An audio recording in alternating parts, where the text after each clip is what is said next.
Is there a rising trend of affirmative action on corporate to include more women in the C-suite?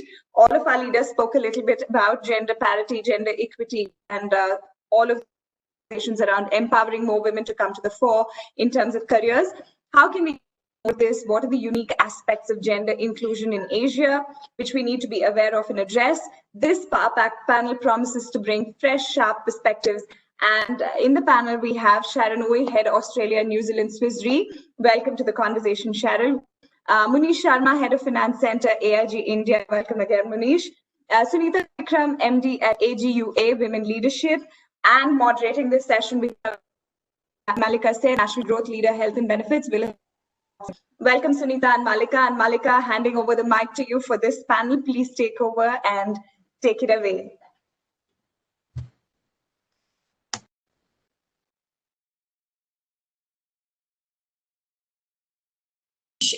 And Sunita, if I can request all your videos to be on, please. Thank you. We are the first panel for Dive in 2020, and I'm very excited. It's a topic that I'm personally very passionate about. To quote the US Supreme Court Justice who just passed away, Ruth Bader Ginsburg, she said, women should be in all places where decisions are made. And I think in our corporate worlds, there's no better place where decisions are made. So kicking us off, we're talking about women in leadership, obviously, today. But my first question to you, Sharon, is leadership truly gender neutral? So thank you, Malika. And hello, everyone. It's really an honor to be here. I hope you can hear me. So is leadership gender neutral? So the answer to that is absolutely. I mean, if you look at leadership traits, well, there are some that have this element of gender assignment, right? So if you're assertive, it's a male trait. If you have high EQ, it's supposed to be a woman's trait. And if you actually look at kind of great leaders, they balance both, right? It's kind of the yin and the yang. And if you actually look at it through just a lens of gender, you're actually discounting quite a number of traits that you have to learn and you have to pick up. So I think as a start, we have to look at leadership as being neutral and look at it through the lens of, the whole value chain, right? Where we train leaders, how we hire leaders, and all this other things. So for me, it absolutely has to be neutral. Manish, your thoughts on this?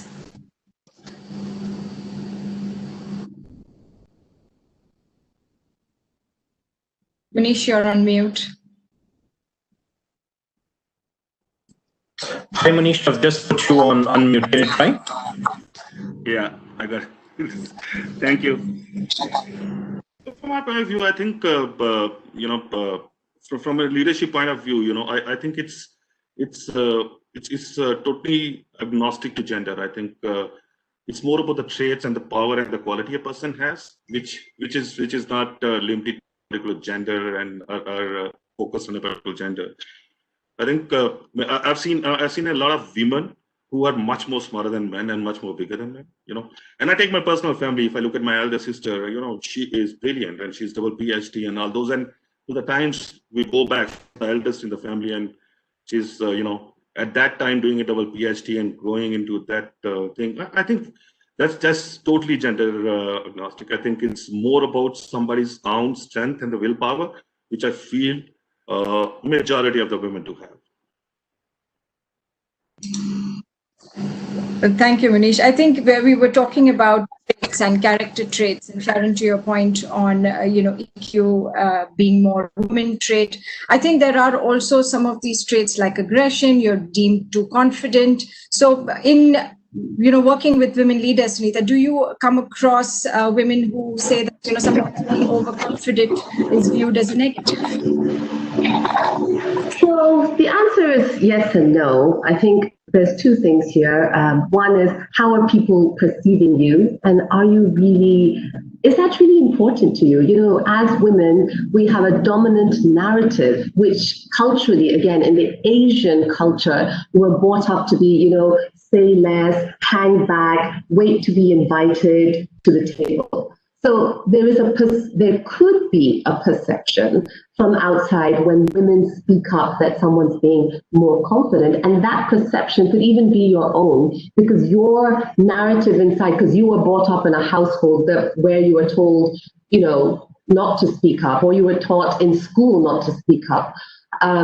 But if you really want to move forward, if you want to build credibility, if you want to increase visibility, we have to speak up. We have to share our views and share our thoughts. Definitely. I do, however, just want to add on to the question that you had about being gender neutral. And I say absolutely agree with you, leadership is gender neutral, but there's a phenomenon called the mental model of success. And that means if I asked all of you guys to close your eyes and imagine a nurse, what is the picture that comes up? Probably, I've done this for many, many leadership sessions, probably it's going to be a woman, a young middle-aged woman. So the chances are that yes, leadership is neutral, but then what is the picture that conjures up when I say a CEO, when I say a truck driver? And from there, what is the influence that happens when we are hiring for certain positions? And in fact, there's a famous study by Apple. Apple went around and said, well, what does the mental model of success look like in Apple? A global company with a global footprint. And they found that the mental model of success at Apple looks like a man, looks like a Caucasian man, and looks like an Asian man. So if we're now going to look at talent in terms of capability and skill, does it look like one gender? Does it look like, one kind of accessibility? So my answer is, I think leadership is neutral, but is that really the case? Well, thank you for bringing that in. We also talk about the influence of men and the role that men have, especially our male leaders, in calling out gender inequity. About male knowing their privilege, knowing their positions, and then using that to the advantage to work within organizations to sort of change the conversation. Munish, I know there's something in your leadership journey that you'd like to talk about here. I think, from my point of view, I think men can be great allies. This whole drive. The reason being, it's not about man. Everybody needs to be deep rooted onto this part of changing this whole scenario altogether. But on the other part, when we talk about driving diversity, even in AIG, we take it pretty seriously because it's a. But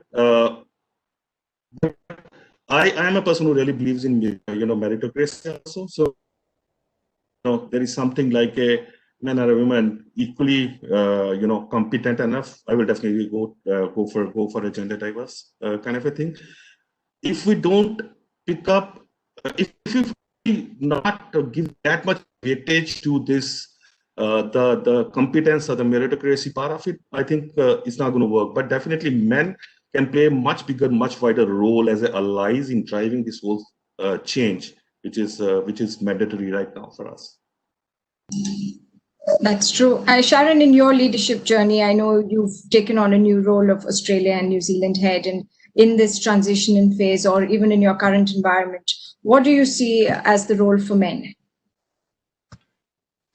So, and this is where I think I probably have a slightly different view. I think everyone should focus on diversity, right? Women should help other women. And I think the men should also acknowledge that diversity adds to the strength of the corporation.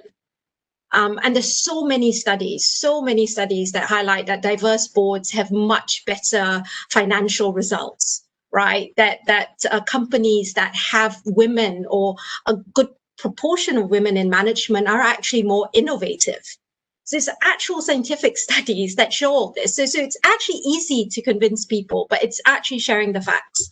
And it's not just saying, oh, men have to be allies and women can just, decide whether they want to help or not. I think everyone needs to buy into diversity and the importance of it.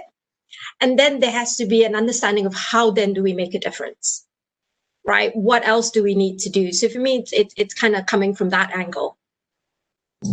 So there is this whole thing on mandated diversity. I know there is something called the Paradigm for Pledge, which by the year 2030, a lot of organizations have committed to the fact that 50% leaders will be women. So is such a thing as, mandating diversity? Because while organizations want to make change sometimes takes its own time. So do you believe, Sharon, that forced diversity or mandating it to this effect is successful? So, and this is a story that I have. When I was much younger, I really didn't want to have any targets or anything like that, because I felt that if there were targets, there's always going to be a reason or an excuse as to why I, got into a position or got a management role, right? And then looking around the room in a lot of meetings and senior meetings, and either being the only woman or one of two, you suddenly realize that sometimes you really need something to change. So I think in the short term, right, to kickstart something like this, I think having targets are important. And they can be very blunt instruments, targets, to be honest with you. The more interesting and important part is how do you make them sustainable? Right. And I think that's where we have to focus on. So in the short run, you can have targets. You can say that there has to be an element of a certain number of, women board members and the like. And I think a number of countries have already done that, including India. You see the movement, right? But then the minute, there's a loophole, you kind of see it move back. And I think we need to keep showing improvements and working on how to make it sustainable. So short answer is, in the short run, I actually think targets will help because it will kickstart some of the changes that's necessary and give people opportunity. In the long run, it has to be a very different way of dealing with it. That is not just target focused, because that sometimes is too blunt an instrument. And it's not change that ends up happening overnight. If we have a target and we have a date that we've set that target towards, there's a journey you have to go. You have to identify talent, you have to nurture it. Sunita, I know you work with women across various backgrounds and who are all trying to get into leadership positions. So what do you think about forced or mandated diversity? In this last couple of months, I've done quite a lot of study on diversity and inclusion. And there's this lovely TED Talk that talks about equity. And I think we've now changed our minds, me and my company, and that the conversation has to start from equity. Equity talks about fairness. Equity is a core need. In fact, in the olden days, if we didn't have equity, and there's two tribes, they're working the same amount of time, and one gets less food, it means that your survival is at risk. So equity becomes a core need, and then once you have equity, and equity has to be measurable, it has to be time bound, and you have a yardstick in which you are measuring everybody the same, whether it's men or women, then we can have a conversation about diversity. It's not that you have to have a team of mandated 50% men, 50% women. That equity, fairness, where people feel safe, has to be the measuring yardstick that is a standard that is then going to lead to diversity. And then, of course, you've thrown open the door, you've invited everyone to the party, and then you have inclusiveness, ensuring that people have that feeling of belonging. So the more we look at it, the more we feel equity in terms of equal pay, in terms of gender representation. There has to be a conversation. Once you sort that out in terms of your policy, your process, then the conversation can move forward. Instead of, if you're just mandating 50%, what does that mean? That means you've said, invite everyone to the party. Who wants to come to my party? Everyone can come to my party, but it doesn't say anything about how do you treat anyone at your party. It's having a seat at the table first. I think that's the journey that everyone's talking about. Manish, you spoke about AIG taking gender equity, as one of your priorities. Are there any specific measures that you're aware of within the larger organization that's working to ensure this at the leadership level? Malika, it's not very clear. So if you can just sort of, yeah. Can you hear me now? Your line is not. Yes. Okay, so Manish, I was asking you a question on what AIG is doing, or are any measures in place to, bring in more women into leadership positions? Yeah, like I earlier said, in AIG, we also took a pledge that by 2025 we have to be X percentage in diversity. Which is we should have an equal, kind of a number of people, in both the genders, because diversity is always helpful because everybody has a different thought process, and when you have diverse, people in the meeting, you always get a better result and all those. So there are multiple things which we are trying to do. Is and apart from at a leadership level, we are trying to groom the young budding leaders, because even if you look from India perspective, even if you look from the way a society works at our education system, if you look at the right from a graduate to to the masters and all those things, you always see that the participation are the candidates who are diverse. Women candidates are always much higher and into the top positions out there. But when it comes into the working world, you see that percentage going down because of the social environment we have and the family and all those things. Apart from, at a leadership level, what we try to do is that get fresh graduates and masters right from the college, and we make sure that we get the best diverse candidates much higher in the percentage and try to groom them to the future leadership of it. We just started off, it's about 5-6 years we started off. We are not that big in India as now. We are a kind of a small size company right now, but we try to do that thing, grooming at the bottom as well as the top part of it. And we want to make sure that we give like Sunita said, it's about equity at the competence part of it. That's the first thing. If we get two candidates who are equally competent between a man, women and a man, I think we always prefer to go with a women candidate. Because if we don't take competence into place, we are looking at a failure in a long run. Because then it's not going to sustain for a longer period of time. That we try to make sure. Then like lag. Yeah. Yeah. So somebody said something. So there are multiple things which we are trying to do, and we see dramatic change, which happened within AIG. From 16 when we took the pledge, I think we were pretty low in diversity, about 16 or 18% kind of a thing. And if I look up today, last year's number in 2019, we are much better in 30 plus, nearing 40. And that's something to feel proud about, where we are heading towards. And also it's a kind of a from an organization perspective, though we talk about that, it's I think like Sharon said, it's not a responsibility of a particular individual or a particular gender. I think it's a behavioral change within the whole organization. Everybody accepting to that and everybody driving towards that. And that's what we're trying to do, where we, between all the senior leaders to the managers and all those things, we try to drive that behavior, because when you have a culture where that thing is accepted, it becomes much easier to drive. So those are a couple of things which we're trying to do in AIG.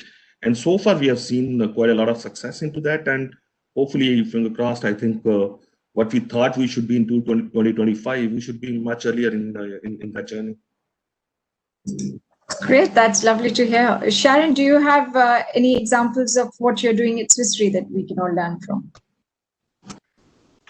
Thank you, Malika. So we actually have a number, and I'm really proud to be working for Swiss Re, because for the past 2 years, we've been in Bloomberg's Gender Equality Index.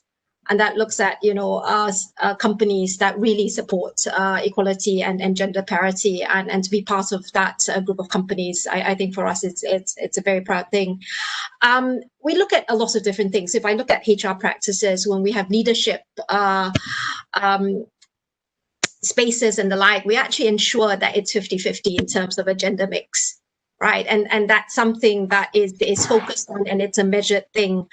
We also look at it from a perspective of ensuring that when you get promoted, right? So if you have a pool of 40% women, the promotion rate should also be 40%. right? Because your donor pool is 40%. So that actually goes through all the different corporate bandings in Swiss Re. That's, again, something that we actually measure. The few other things that I can think of is when we actually recruit talent, right? Sometimes when you actually read some of these advertisements, they are a bit gender specific. Right, they speak to certain traits, and they say, you know, you have to spend a lot of time marketing or external, which sometimes put off some women. So we actually have programs that actually review some of these texts and just change it to make it more gender neutral as well. And I think the last thing to highlight for us when we look at it is there's a difference always between mentorship and sponsorship. Right, and we were always in Swiss Re a very focused company on ensuring that leadership had mentors and throughout the organization. A couple of years back, we suddenly realized actually that big difference between sponsorship and mentorship, and we felt that actually a number of women leaders actually needed sponsors. Right, people who'd advocate for them, not only to talk about their career journey and their career vision, and that's what a mentor would do, but having a real sponsor, a senior person that would actually advocate for them and also be a sounding board, right? And challenge them to take more risks, to you know, put themselves out there as well. And that also has worked really well for us.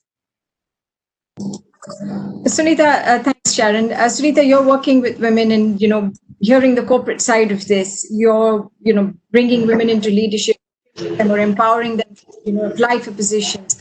Well, what do you think about what Munish and Sharon have said, which is that organizations are doing this very seriously and very formally? Yeah, I mean, I love that there's so many companies who are doing that. But I think what's really the crux of the matter are some of those important conversations. You know, again and again, we'll see, like at the senior manager, up until the senior manager, there'll be enough representation. And then you go into C-suite, you see into executive level, and there's a deep decline. And I think it's one of several things. One definitely is, you know, usually when you have this more senior positions, you need to travel more. You need to be out of the office more. How are you going to manage your home and how are you going to manage your work? You know, I think these are real concerns. There's this one question, I love this question. Well, somebody asked me in one of my leadership sessions, you know what, how will I manage when I earn more than my husband?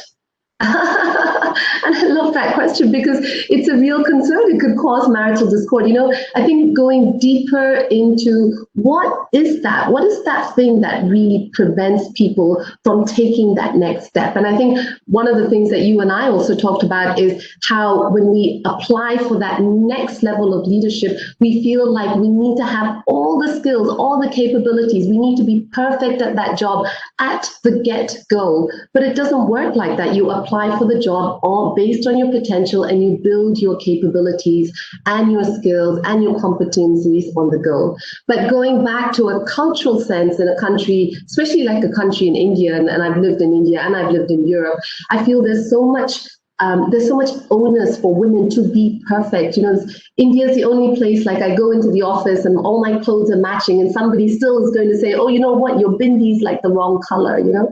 And that comes from our education system, that comes from our home system. So there's that second thought when we need to apply for that more senior position. Can I do it perfectly? Because I want to be a perfect mom, I'm a perfect professional and a perfect spouse. And then someone says, oh, you should apply for this job. Well, then, you know, then there's a whole bunch of thoughts that come in about why I would apply for that job when I don't think I can do that at the get-go. So that's something we were talking about the other day, is that when a woman applies for a job, exactly to your point, they have to be 100% ready. They have to have full confidence in their abilities and in the job itself. Whereas men apply for positions when they're sort of 60% ready. That was in the PwC study. I know I applied for a job once and didn't get it because I thought I was ready, and obviously the leadership didn't think so. But we have to force our hand. We have to ask for it. And Sharon, I know you've gone through a lot of roles, and you're obviously, moving into a new one soon. Do you, or have you ever had the experience of applying for a position that you weren't completely ready for, but you ended up getting?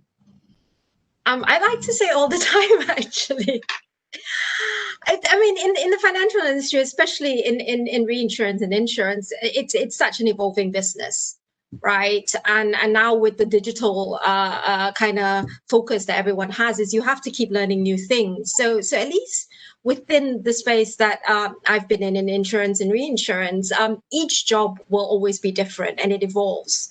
And that foundation has to be there, though, right? Whether it's the ability to lead people or whether it's the ability to think strategically. And that you bring with you from job to job. But there are job functions where you don't really know everything and you're not the domain expert. And for me, that's the current role that I have. So I've always done more the non-life and general insurance and reinsurance business. So with the Australia role, I'm also going to look after the life and health business, which is a big business for Swiss Re in Asia.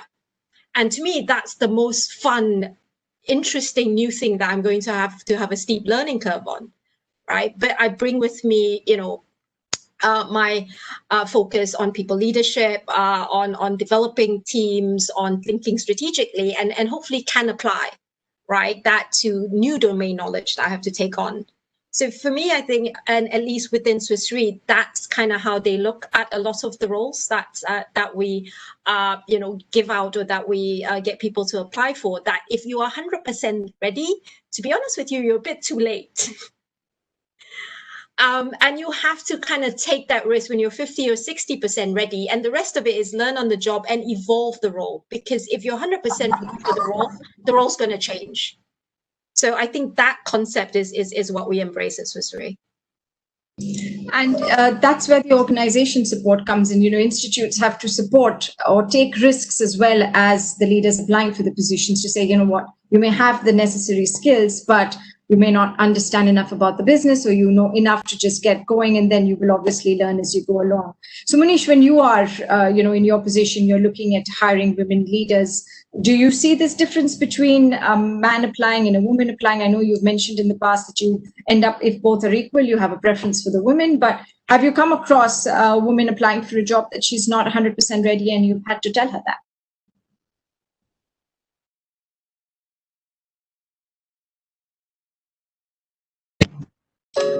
Manish, I think you're on mute. Sorry, can you just unmute yourself?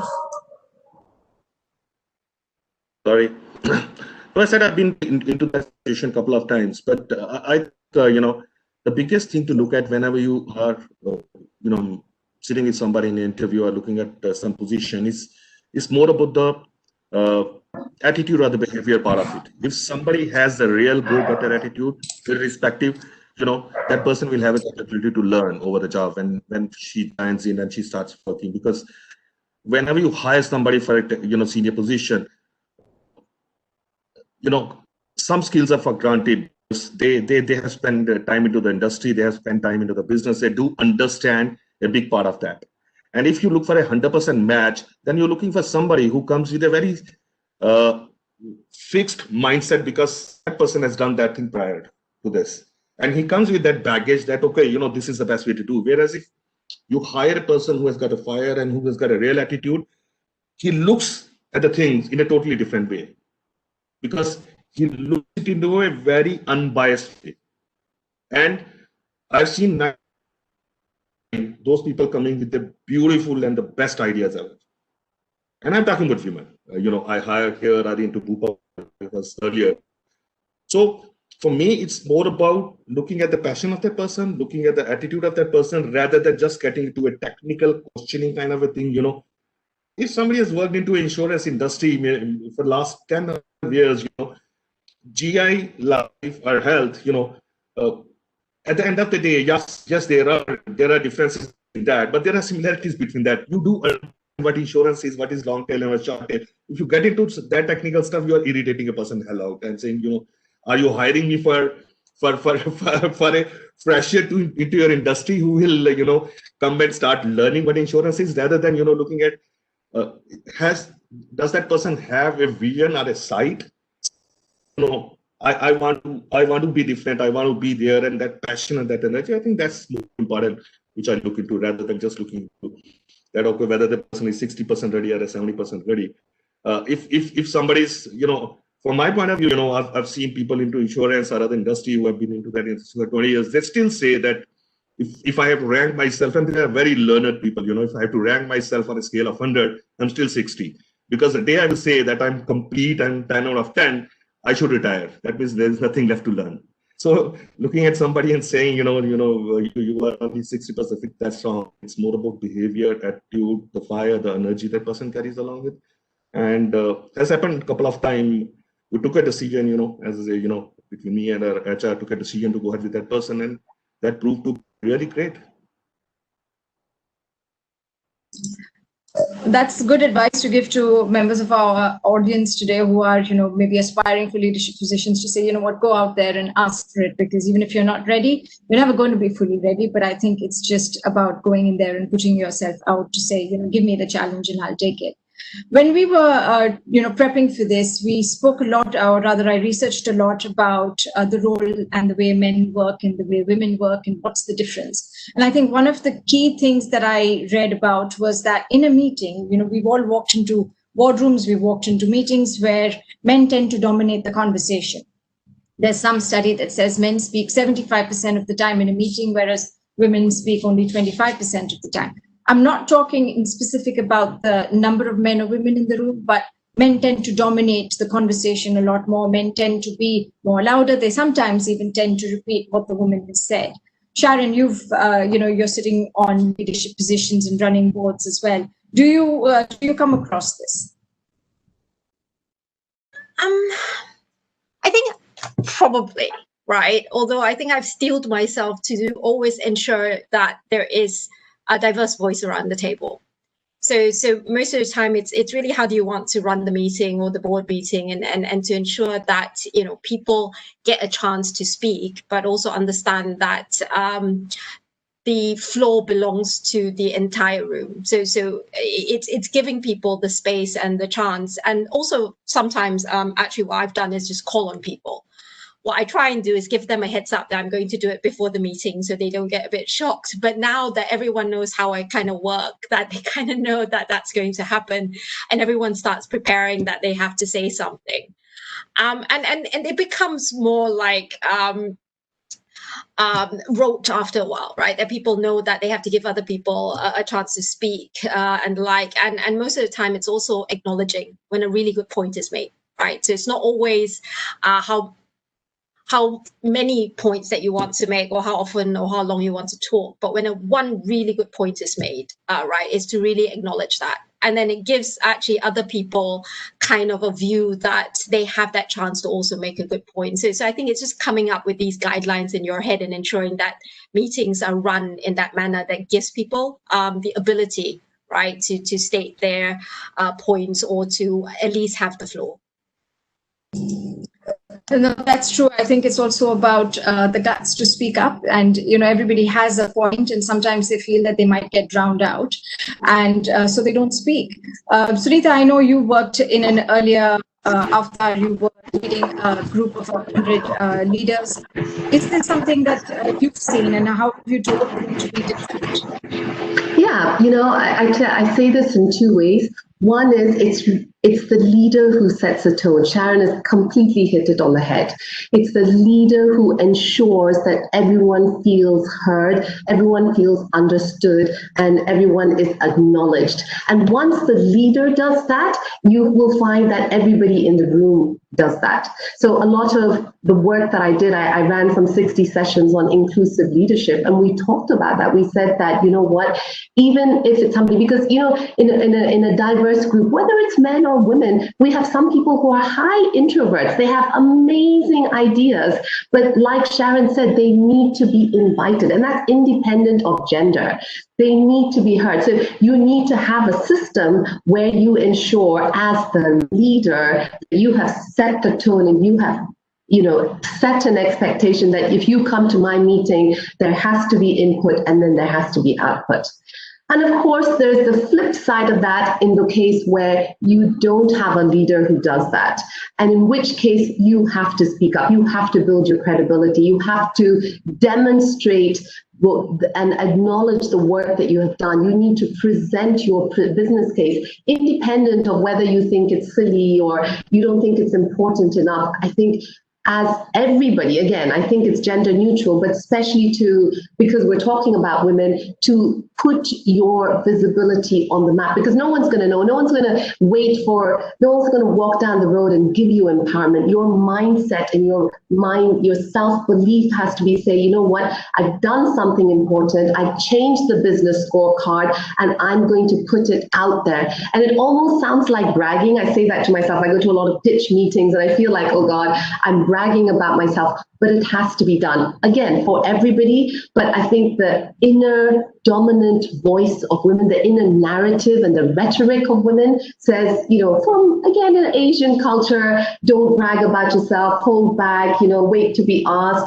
But there has to be a change in mindset. And that comes from coaching, that comes from mentoring, that comes from sponsorship.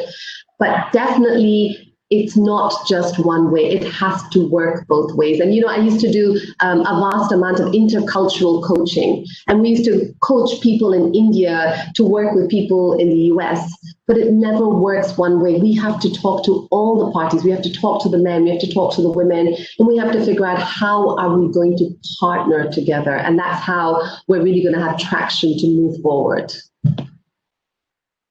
So I want to actually pick up on the point that you made on mentorship. I know this is something that Sharon has spoken about earlier as well, the difference between sponsorship and sometimes having the need for both. I know that within our organization, we've started a mentorship program. Do you think that mentorship is something that's mandatory or absolutely required as a woman is going through her career and looking to strive to get into leadership positions, that having a mentor within the organization, outside of the organization is something that helps an individual grow or get a perspective? Sunita, you can start us off. Yeah, absolutely, absolutely. So the way I see mentorship is that it gives you an idea of how somebody else has done something. Why? I'm always about, you don't have to reinvent the wheel. Somebody else has experienced it. Somebody's further down the road. Those things that nobody tells you. For example, for myself, I never knew, like at the time my son is a teenager, I really need to be around.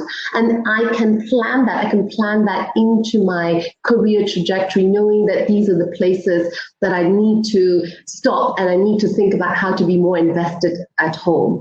I can also use my mentorship as a way of networking, the importance of networking. If you want your name to be out, when your visibility to be out, you need a mentor to be able to have a safe space to talk about those things. Like that question I asked, what's going to happen if I earn more than my husband? What's going to happen if I travel more? And somebody who's already done that, who can share some tips, share some experience, encourage you, make you think that, okay, there's 99% chance it can't happen, but maybe there's 1% it can, and how can I help you do that? So absolutely, I think mentorship is a game changer. Thank you. Sharon, your thoughts on mentorship? So I think if you know what you can use the mentorship for, right, and actually work at it as well, and ensure that your mentor also has time, right, and kind of bandwidth to bring you through that journey, I think mentorship is a very, very powerful instrument. I think in everyone's career journey, there are different points in time. So sometimes you need a mentor, right? And sometimes you actually need a really good conversation with your manager. In other times, you need access to a coach. And then there are times where you do need a sponsor. So I think it's also going to be an evolving journey with different people. And again, it's seeing what's out there, right? Because Sunita made a really good point about networking, right? Mentors are great to kind of get that networking out there, but so are other kind of elements outside your organization that can kind of give you a different aspect, right, of working and everything else. Because if you all look at things only in your organization as well, it sometimes is a very myopic view, right? So it's also looking kind of beyond. So it's also, when you look at mentors, do you only look within your organization, or should you look beyond your organization at the same time? So I think if you use these, I think, opportunities well, whether it's mentorship or sponsorship or coaching, then absolutely within your career journey, you can kind of see that progression. also think there's this whole concept of role models. I mean, today, you talk to young women who are just starting off their careers. They're reading about different leaders. They're reading about, obviously, country leaders. They're reading about business leaders. And you aspire to be like that person. Whereas it's not one person that can give you all of the tools. It's not one person who's only learning you should take.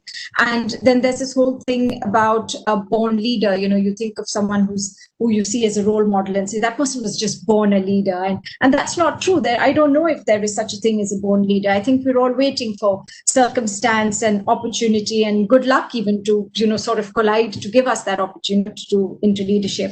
So is there such a thing as a born leader? Is there something, Sharon, you'd like to share on this? So I think that leadership is a choice. Right. And I do think that some people have some innate traits that kind of puts them in that position to make a choice.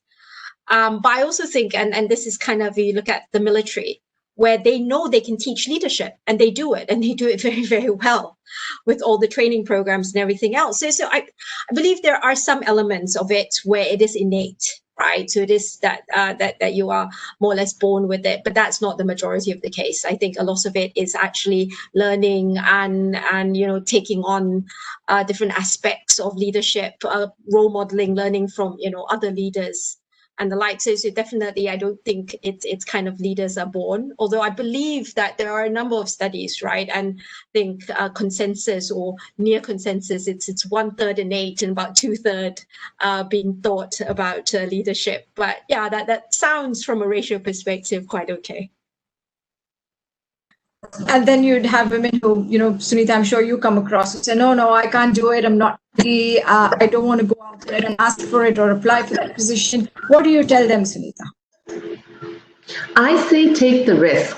I say grab the opportunity. And I say this to everybody. I'm an executive coach, and I tell people, and I think Sharon makes the point that it is a choice. If you want to be the CEO, if you want to be the CTO, what are the choices that you are making to get there? What are the steps you're taking there? Are you putting your neck out in the line and taking those risks, making sure you're getting visible, getting on, asking for the high visibility projects, knowing that you may fail and you may not fail, and yet you are putting your foot forward. I think there has to a lot to be said about, are you clear about your goal? Because it's not good enough to say, well, I want to be in leadership, but what does that actually mean to you? And how far are you invested in that? And how far are you willing to unlearn and relearn and reinvent yourself? And I think especially as women, we are constantly having, well, everyone has to reinvent themselves, but as women, we're having to reinvent ourselves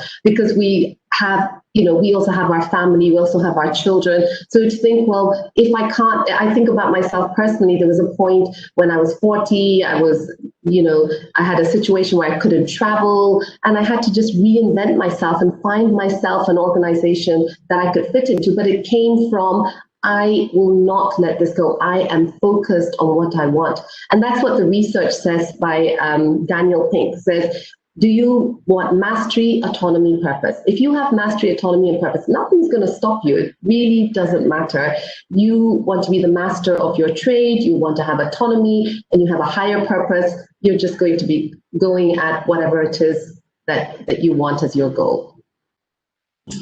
And I also face this is, individuals come up and say, oh, it's so much easier for you. You're so confident. It comes very naturally to you. Munish, do you have, a male perspective to say that there is a born leader and then there is an individual who sort of grows into it? I think some of the qualities you have, how one would, channel those capabilities, become a true leader is up to you. How you behave or how you take care of yourself and grow into the system, I think. And one of the examples, which Sharon talked about army, where they groom leaders. I think I can relate back to that because I spent whole my childhood, studying in the army school and all those things. And generally we used to get a question is that the army person who's standing in that cold in Siachen, or who's an American soldier who is actually fighting in Middle East somewhere in desert and all those, who do they fight for? Do they fight for the country? And generally people used to give an answer that, yeah, they do fight for the proud into that. To be told they fight for their captain, the immediate person who's ordering them. And even in the worst scenario, when there is a fighting or anything going on, if the captain says cease fire, they cease fire, irrespective whether the bullets are coming or not. And that's the quality they put into that person to become a captain and lead that battalion to the toughest circumstances. So it's more about your own choices, how you pull everybody around you as a team together, how you become inclusive and irrespective. Now we are talking about gender, we talked about the boardroom, people talking, or who talks more. It's up to you as a leader to decide, what you want to do and how you want to pull the whole thing together. So you can be born with some qualities, but I think how you imbibe that qualities and learn over a period of time and how you use that learning. So from my point of view, I think a majority of the leaders is how you use your capabilities and you become a big one. When you're born, I think everybody is equal. We all have 2 legs, 2 arms, and a brain and eyes, and everything is equal. How you learn over a period of time and how you learning to the benefit of all people around you, your teams and everything, it depends upon you. So I always believe that some leaders might be born, but a lot of depends upon you, how you make yourself to be a leader. So in your leadership journeys, I mean, to each one of you, there were skills that you innately have, like we've just discussed. Inclusivity comes naturally to some extent, even leadership comes naturally, how you bring people together. Did you ever come across a failing where you didn't have the necessary skills to deal with a leadership position, not necessarily a business function, but a leadership where, somewhere where you fell short and someone had to guide you? Manish, would you like to start us off? No, many times, I won't say 1 or 2 times, many a times, as you want to grow as a leader, you take risks. We all spoke about that. You take your risk and you try to do something different because you want to learn and move on. So many times, I also took decisions of moving into a particular function or though I'm a totally insurance guy for the last 21 years, I took my decisions from moving into finance to some other area and all those things. And it was difficult, it was difficult. I faced failures somewhere out there. And it was always, and again, we talked about a mentor and a mentee relation, or, a coach kind of a relation, not necessarily within the organization, but outside the organization. It's important to have that kind of a person where you go back to that person, talk your heart out, and best opinion about what you're doing, and whether you should stick on to it or whether you should not. I think, and if somebody says that it's only a 1 or twice, I think that person must be lying. It's really happened times, because any person who wants to become a great leader, definitely that person would have taken multiple risks, over a period of time. And it's not necessary that all the risks or the steps you took are going to be successful and you are going to be really, a macho man who, did 10 risks and you passed in all 10. Generally, you might fail in 4 or 5, and 4 or 5 you are successful, but the learning you get out of failure is also something that builds you up a leader. So I have been into multiple situations like that. Multiple situations. Failure when a leader fails, it's visible to a larger audience, and sometimes everyone's up watching the leader, and the leader fails and it's spectacular. Sharon, in your experience, I know you were laughing there to a point that Manish made. Have you ever had a situation like that? Yeah, so very much like Munish, I think if you don't have any failures under your belt, then it is almost impossible, right? I think it's learning from it, as was said, but it's also actually sharing it, right? I think if you really want to be a very good leader, it's this ability to form connections with the team, with the wider audience, and actually being really open and sharing it. And to a certain degree, it's that resilience that comes from failure, right? That you do pick yourself up and you try and do something different. And that's kind of the lesson that you want to share and that people can also learn from. And then, the normal lesson of you don't want other people to repeat a failure that has been made. Right. I mean, that's the worst thing, to kind of hide failure so that different people keep making the same one. That's the definition of insanity. So for me, I think, all leaders would have their failure stories, multiple ones. It's just which one do you want to share? And then kind of also being a bit more open, right? And kind of sharing how you feel, because it feels horrible when you fail. it's almost kind of paralyzing, right? But then you move on, right? You take the next risk, and I think sharing that as well makes it a bit less scary for the for the team and for the other people who haven't as yet decided that they want to take the risk. And makes you more real, it makes you more human and more approachable, I would imagine.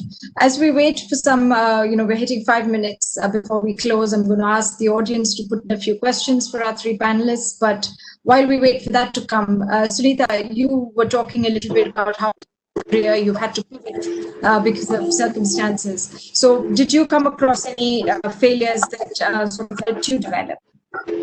Absolutely, and I'm building on what Munish and Sharon said, and I think it's not just about failure, but it's failing fast, failing intelligently, failing forward, and then lastly, how do you perceive failure? In my NLP world, in my coaching world, we just call failure feedback. If you're not failing enough, you're not being innovative enough, you're not risking enough. In fact, in some of my appraisal questions with my teams, and when I used to handle large teams, I want to talk about the failures, because if you're not failing, you're just staying in your safe space. You're just in your comfort zone, and that means you're not really growing. So to me, failure and repeated failure, intelligently, of course, like Sharon said, if you're failing at the same thing again and again, that's not going to work very well. But, failing means that you are at the cutting edge of where you can grow and where you can learn and unlearn and reinvent yourself. And to me, that's super exciting. So if you ask me, I try and fail as much as possible. Well, that's nice to know. I think it's human to talk about your failures and to put them up front and say, what, make sure you guys do what I did. While we're waiting for the questions to come in, I do a lot of reading on role models and leaders, and more about because I'm heavily into politics, I read a lot about political leaders. We see the whole leadership position is very powerful, very glamorous. There's obviously a lonely side to this. Do any one of you have anything you'd like to share on, you're now sitting at the apex of an organization, and we just wish there was a little more, around you to support you. And do you have anything? You're taking on a new position shortly, so what are your views on that? So it's very much like one of the other kind of interview questions I had was, if I could go back in time, what would I tell my younger self, right? And actually, I tell my younger self the same thing I tell myself now. Go home sometimes, right? Or stop working, right? Switch off the computer, put the phone down. That balance that you need. Most of the time, I think the problems that we have are a lot more strategic. You really need to focus and concentrate, right? And you need the time and space to do it. But you also need to understand that there's a balance. So for me, it's always just, when you have something to do, definitely do it. Put all your energy into it. But then after a while, you have to switch off. You have to reorient yourself. If you just keep pushing at it, your ability to actually contribute just falls off a cliff, right? So for me, it's really, I think, that, and you can call it work-life balance. You can call it just, how much you want to focus and how you want to work, and the ways that you want to bring yourself to work. But for me, a lot of it is that balance that you need to solve large problems, to talk about things strategically, to talk about difficult people issues and everything else. That needs time and space as well. And you need to reorient yourself, spend time with your family, spend time doing something else, go for a run, do those things. And because of COVID, that actually has been, to a certain degree, a really good indicator that you can actually do that. Right, because you're not always just stuck in the office. Now that most of us are working from home, that the way you do your day and the way that you organize it, and that's something I'm going to take with me kind of post-COVID, right? That the way that my day is organized doesn't just mean it's because I'm at work and it's just going to be organized because I'm in this one place. Thank you, Sharon. Sunita, you and I were talking about sometimes it's okay to not get it all right. You want to be the perfect mom, you want to be the perfect CEO or leader. And sometimes, like Sharon, you just said, it's just shut the laptop and focus on what's in front. So, Sunita, your thoughts on that? Well, I think the one thing that I would tell myself and as a leadership is just to have a level of empathy and level of understanding. So during this COVID time, my organization and I, we went out and we did a study of women to see, what is the impact of COVID on women. So about 45% of women came back and said, you know what, we're fine. But the verbatim of the rest came back to say how they are struggling and how, childcare has gone, maid care has gone. And we put together 50 webinars across the industries, reached out to over 3,000 women. And what we found was that people just needed empathy and empathy in the workplace. And as Sharon said, you can't start that. It starts with self-empathy. Every hour and a half, stop for 15 minutes and have a tea break. The thing about working from home is we're working 14 hours a day, we're working 18 hours a day, and we're doing everything else.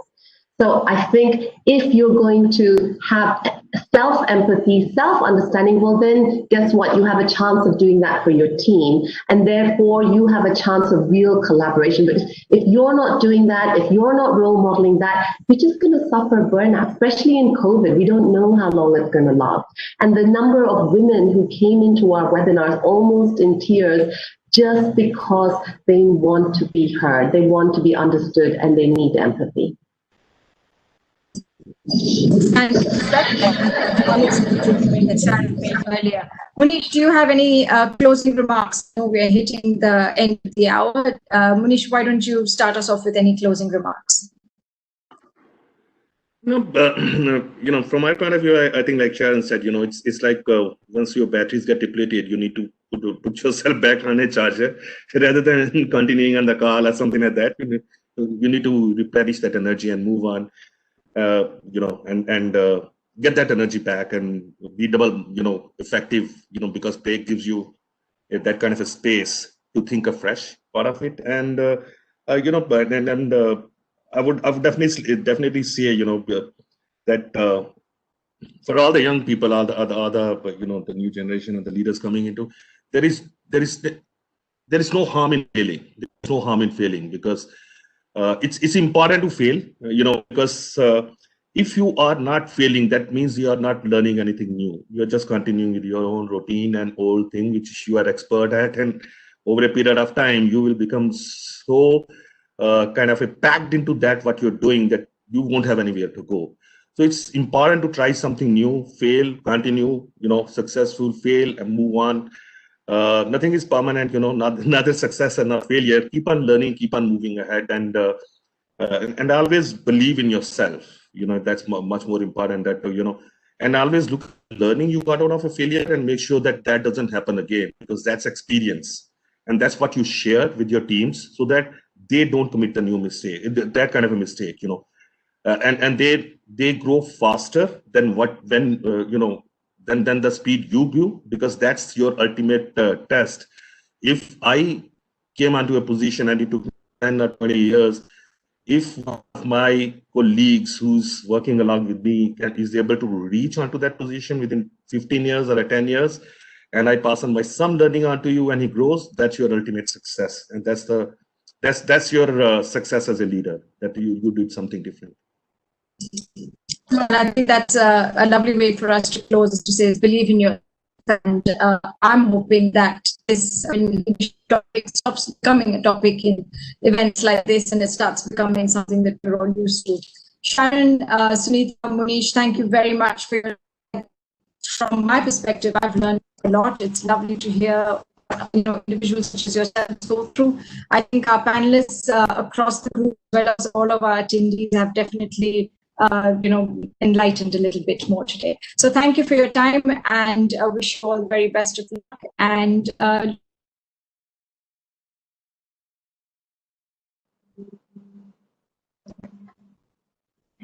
okay, so with that, ladies and gentlemen, what a power-packed opening panel that we